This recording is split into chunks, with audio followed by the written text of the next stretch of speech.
Geek Out! Pinkies up. Time for another Geek Out Book Club. I'm Sam. I'm Jake. This week we're going to be talking about Thrawn, the new Marvel Comics Star Wars miniseries taking place after it's named after the infamous Grand Admiral in the Imperial Fleet, Vice Admiral or Grand Admiral Thrawn. The miniseries is by Jody with Luke Ross on art. Jake, what'd you think of the book? It's pretty exciting because, I mean, first of all, obviously we all love Star Wars. I have a pretty concentrated dose of what I read for the really what I look for in terms of novels and stuff, extended universe. Before the new trilogy and everything was usually pretty much Vader centric. Yeah. But I knew the name Thrawn. That's a name you just always know. Yeah. But in all honesty, I don't know that much about him. I did not read the books that you Heir to the Empire. Yeah. Yeah. Was it just one book? It was a trilogy. Of a books. trilogy. Yeah. And so there you go, right there. But no, it was cool because reading this book, I guess it's an adaptation of a new okay. So as a bit of background to our listeners, when Lucasfilm was acquired by Disney, the expanded universe from the 90s on or 80s on or whatever was rendered as non-canon, so they could start fresh when they created the new films. They wouldn't be strapped in there. So the original Thrawn trilogy was considered Legends, which was kind of a supplemental, almost basically What Ifs or Elseworlds. And the character was so strong that they reintroduced him in the animated series Rebels. And after that, Timothy Zahn, who created Thrawn in the original Thrawn trilogy, was tasked with creating this, providing the backstory for this new Thrawn, which this miniseries, the 6-issue mini, out in comic book stores everywhere on Wednesday, the first issue out on comic book stores everywhere on Wednesday, February 14th, adapts. Great. Well, I mean, it's a great introduction to that.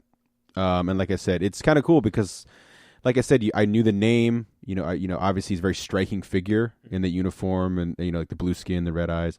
So it's very cool just seeing how it all starts. And I'm always interested in being introduced and learning more about Star Wars. Like I said, I think a fault of my Star Wars fandom is it's very concentrated in Vader. I love just the Vader stuff, and I think a part of that comes from the fact that unfortunately, character's dead. We're not getting any new stuff in the film per se. You never know with Force Ghosts or whatever's going to happen down the line.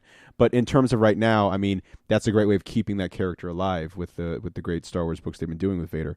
So this is a great way to kind of to expand my idea of the universe in the first place, and it's beautifully drawn.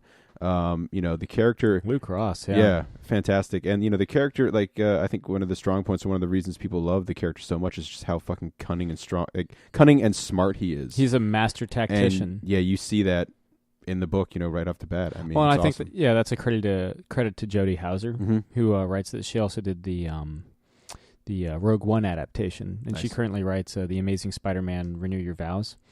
And I think she definitely. She doesn't necessarily get into Thrawn's mind, but we certainly see his how strategic his thinking is. He's always got the long game in mind. Yep. And we're only one issue deep on the 6-issue miniseries, but that's something that's apparent really from the first minute we see him. Yeah, and I think fans I remember when they first were talking about Thrawn on Rebels, fans were going fucking nuts. Yeah, they love this character. Yeah, it's now if we can get fingers crossed some Shadows of the Empire. Oh shit. That would be Dash Rendar, Prince Esor. I think did we talk about this during the commentaries? Doesn't isn't there something where his ship shows up in one of the movies, the Outrider? Yeah, it was kind of a ship similar to the Outrider. I don't know if they ever said Outright was added digitally in the special edition of New Hope. Gotcha. That's still cool though, just to pretend. Yeah. Because that was always the thing. The most minor character in Star Wars had this huge, extensive backstory. It was so cool, yeah. And Thrawn really does kick off he's the one that makes the expanded universe really breathe beyond Return of the Jedi. Well, that's the great thing. We've talked to Heather Antos about it, what this Marvel Star Wars team up is doing is allowing things like this to happen. And so something like these more minor characters down the line, or Shadows of the Empire. We're just spitballing here, but the idea that these things could exist and become new again in the universe is pretty exciting. You Yeah. know? Nothing's off limits Yeah.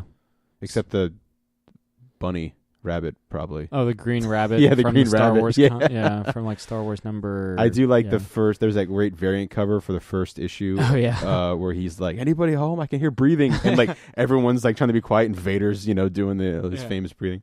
Yeah. Yeah. But no, again, check out Thrawn number 1. It adapts the Timothy Zahn reinvention of the character that he helped create, and it's really again, the art's top notch. It's among some of the best of Marvel's entire library, not just their Star Wars line, and Jody really does kind of capture the character's voice, even from this first issue. Yep. Again, out in comic book stores everywhere and in Comixology on Wednesday, February 14th, the perfect Valentine's Day present. That's right. So get your sweetheart and read some Thrawn. This has been another Geek Out Book Club. I'm Sam. I'm Jake. Keep reading. This has been another Geek Out production. If you enjoyed what you heard, hey, we've got a special episode every Friday. Of course, there's the usual catching up show every Wednesday. And you get book club episodes just about every Tuesday these days. Thanks for listening.